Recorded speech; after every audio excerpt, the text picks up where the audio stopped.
year is a time of change, a time of growth, a time to move forward, a time to take the next step.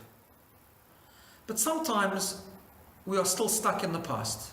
Sometimes it's hard to move forward if we're still clinging on to our baggage that we bring with us as we come into the new year and we move through the process of Rosh Hashanah and Yom Kippur. In a few days, on Yom Kippur night, we will say Kol Nidre. Just before Kol Nidre, there's a verse that is said in many, many congregations, a verse from Psalms that reads, Or Zarua Latzadik Ulayishrei Leiv Simcha. A light is planted for the righteous. We talk about the concept of planting. Why do we emphasize this idea of planting as we enter Kol Nidre? Why is this verse so significant? Because when we plant a tree, when you put a seed in the ground, we all know that for a tree to really grow and to sprout, the seed must actually disintegrate first in the ground.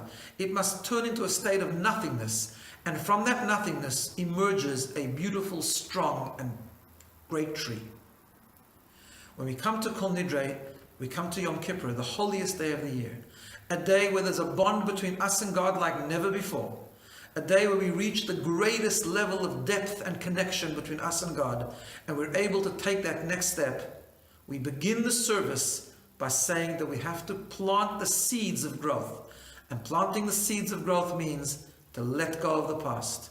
We have to come into Yom Kippur pure, clean, forgetting about anything that took place, forgetting about any negativity that took place in the previous year, just simple, pure, completely disintegrated. We even have to sort of leave ourselves behind. And then we're able to go through a process of Yom Kippur and emerge like a strong tree. You know, in times of old, in times of the temple, the Kohen Gadol, the high priest, would go into the Holy of Holies on Yom Kippur. This was a special event. On the holiest day of the year, the holiest man would go into the holiest spot. And there he would bring incense and atone and pray for the Jewish people. And the Torah tells us that when he goes into the Holy of Holies, Lo yeh Adam, there should be no person there. No one should be there when he goes in.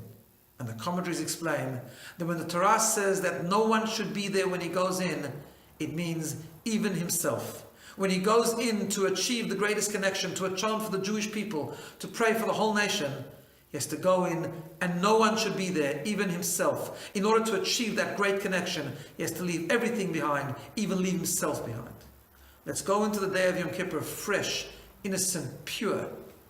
And as we do that, we're able to leave everything behind and create a new beginning. God gives us that opportunity to create a new beginning. He knows we're not perfect. He knows we've made mistakes, but He gives us the day of Yom Kippur to leave everything behind and just come out the other end, fresh and new, taking a new step. Let me wish everyone, as we enter Yom Kippur, a Gemar Chatima Tova, we may be sealed for a good, prosperous, and successful, happy year. Shana Tova.